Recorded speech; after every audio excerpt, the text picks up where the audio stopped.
S'il vous plaît, ne faites pas ça! Je vais tomber!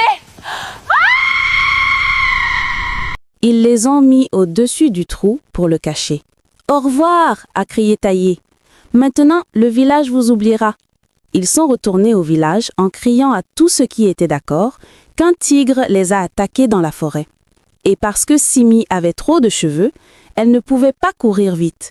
Alors le tigre l'a attrapée et l'a mangée.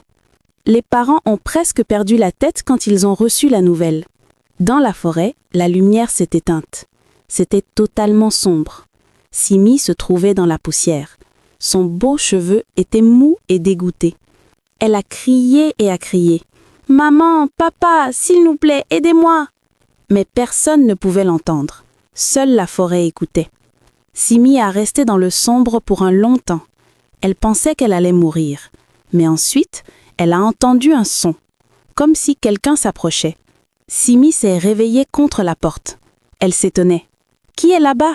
elle a demandé. « Est-ce un fantôme ?» Il y a eu un son très bas. Il a sonné comme un grognement. Mais ensuite, c'est devenu un sourire. « Qui est là-bas, bas ?» a dit une voix.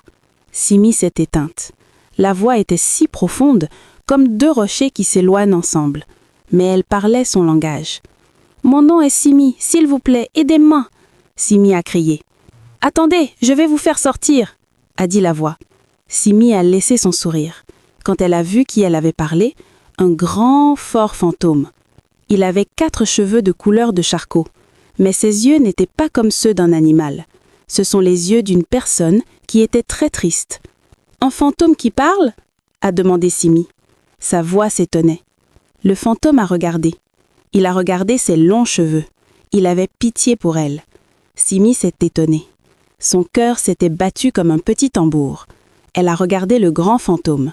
Il avait de longs bras et un visage très triste. « Est-ce que tu vas me manger ?» a demandé Simi.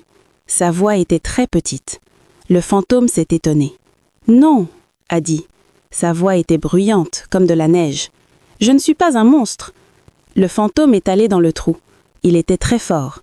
Il a pris les murs du trou avec ses grandes mains. Il a dit à Simi de monter sur son dos et de s'assurer. Simi a enlevé ses bras autour de son cœur. Elle a caché son visage dans son dos. Il a monté de l'avant et de l'arrière. Il a sauté au-dessus des ténèbres que les sœurs maléfiques avaient laissées en bas. Quand ils sont sortis, la forêt était sombre et effrayante. Les arbres ressemblaient à des mains gigantesques qui s'approchaient vers eux. « Je ne peux pas rentrer à la maison !» a crié Simi. « Mes sœurs vont me tuer !»« Tu veux dire que tes propres sœurs t'ont fait ça ?» a demandé le fantôme. Le fantôme l'a regardée.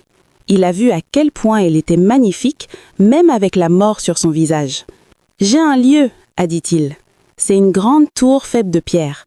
Personne n'y va.